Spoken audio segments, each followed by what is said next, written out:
Data हा चुकीचा दिल्याचं अपॉलॉजी त्यांनी केलेली आहे। याच डाटावर राहुल गांधींनी आरोप केले गेले होते असं म्हटलं गेलं। ही खरी गोष्ट आहे की सीएसडीएसनी जो डेटा दिला होता आणि ज्या डेटावर आधारित इलेक्शन कमिशनवर राहुल गांधींनी आरोप केले होते आणि आमच्याही लेजिटिमेटली निवडून आलेल्या सरकारला आरोपीच्या पिंजऱ्यात उभं केलं होतं।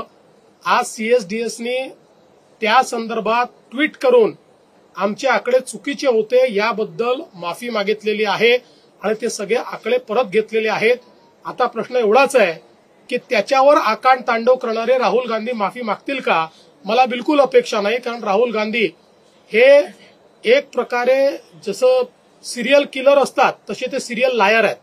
त्याच्यामुळे ते रोज खोटं बोलतील, याच्यानंतरही हेच आकडे ते मारतील, जिच्याबद्दल माझ्या मनात शंका नाही। पण जनतेच्या समोर मात्र आज या ठिकाणी हे स्पष्ट झालेलं आहे।